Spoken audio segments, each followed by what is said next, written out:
কাঁচা আমের আচার বানাচ্ছি, একদম কাঁচা আমের। একদম ধুয়ে নিয়ে ভালোভাবে টাওয়াল দিয়ে মুছে নিয়েছি, জল থাকলে হবে না। দিয়ে এবারে গ্রেটারের সাহায্যে এরকম ঘষে নেব। এটা যেন নরম থাকতে হবে, এই দেখুন নরম, শক্ত হলে হবে না। এইভাবে গ্রেটারের সাহায্যে গ্রেট করে নেব। কালো সরিষা শুধু জল না দিয়ে এমনি শুকনো বেটে নিতে হবে। কালো সরিষা, সাদা সরিষাই হবে না, কালো সরিষা। কাঁচা আচারের জন্য এই সর্ষের তেল গরম করে নিয়েছি। হালকা ধোঁয়া ভাব উঠেছে, গ্যাস কম করে দিয়ে নিয়েছি। এখন হালকা গরম আছে, খুব গরম নেই, হালকা গরম। কাঁচা লঙ্কা কোচানো,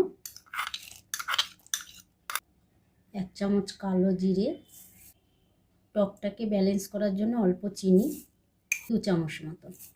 আমটা নরম তো একদম জোরে অল্প হয়ে যাবে, তার লবণটা দেখে দিতে হবে। এই যে 1 চামচ লবণ দিলাম, 1 চামচ জিরে, ভাজা জিরের গুঁড়ো, 1 চামচ গরম মশলা গুঁড়ো। একটু ফ্লেভারটা ভালো হবে, আচারের গন্ধটা খুব সুন্দর হবে।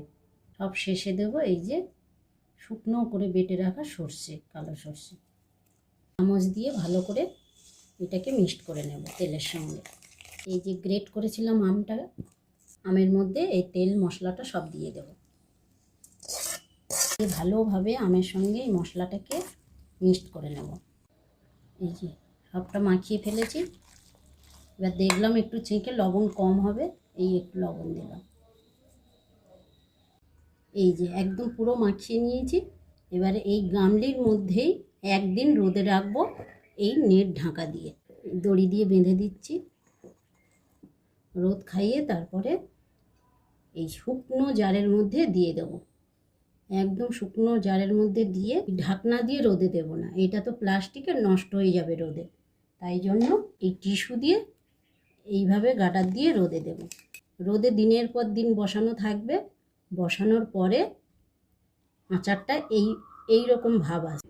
এই যে আচারটা বানিয়েছিলাম সেই আচারটা, এই 4 বছর আগেকার আচার, আমার মায়ের হাতের আচার এইটা। সেই রেসিপিটা এই যে তৈরি করলাম।